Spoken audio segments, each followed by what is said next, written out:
탄압과 구명로비 의혹은 대통령 후보와 정부의 범죄사까지 얽힌 국정농단 의혹으로 비화됐습니다.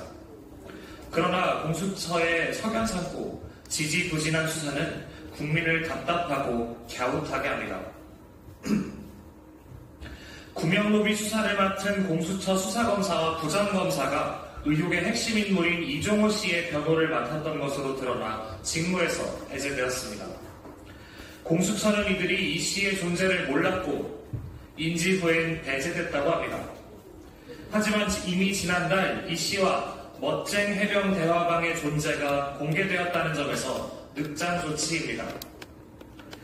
심지어 공익제보자에 따르면 해당 검사들은 이 씨에 대한 제보자의 진술을 받아 직접 조사했고 수사관들은 이렇게 압력을 넣으면 어떻게 수사하라는 것이냐는 말을 남겼다고 합니다.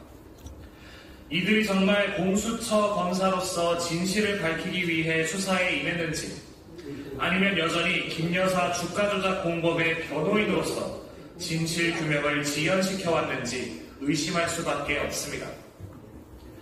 윤석열 대통령 후보와 국정농단 세력이 의혹을 덮기 위해 공수처까지 공범 수호처로 길들이고 있었던 것은 아닌지 우려스럽습니다. 정부 부처는 물론 대통령 부부까지 얽히고 설킨 사건의 진실을 위한 유일한 방법은 국정농단 세력의 마수가 닿지 않는 특검뿐임이 입증되고 있습니다. 공수처는 특검이 시작되기 전까지라도 빠르고 공정한 수사로 권력의 마수를 뿌리치십시오. 석연찮은 수사로는 국민의 비판에서 자유로울 수 없습니다. 윤석열 대통령과 국민의힘은 더 늦기 전에 특검을 수용하기 바랍니다. 감추면 감출수록 국민의 심판은 커지기 마련입니다. 네, 다음 브리핑 시작하겠습니다. 대선 개입 여론조사 사건 수사의 결론은 역시 답정너 야당 탄압이었습니다. 위기에 빠지면 기승전 야당인 정치검찰의 레퍼토리는 진부합니다. 검찰의 소위 대선 개입 여론조작 사건 수사 역시 답정너 야당 타겟 수사였습니다.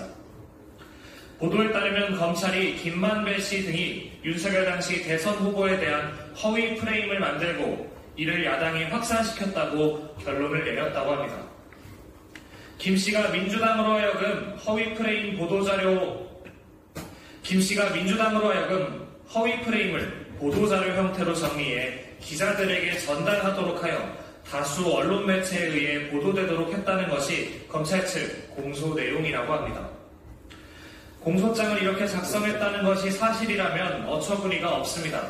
더불어민주당이 대장동 주범 김만배와 공모하기라도 했다는 말입니까?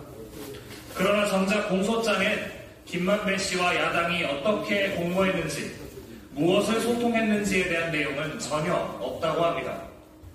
당연합니다. 애초에 없는 내용을 무슨 수로 공소장에 집어넣겠습니까? 검찰은 허구를 공소장에 적는 것도 수사라고 합니까? 소설은 소설책에, 소원은 일기장에 쓰십시오. 이처럼 부실한 검찰 수사는 이 수사가 처음부터 야당을 올가매기 위한 또 다른 정치 보복 수사에 지나지 않았음을 자인하는 꼴입니다. 더욱이 검찰의 행태는 대선 후보 검증 과정에서 의혹을 제기하거나 이를 보도하는 것마저 입틀막하는 것과 다름 아닙니다. 민주주의의 근간인 선거마저 통제하려는 것입니까?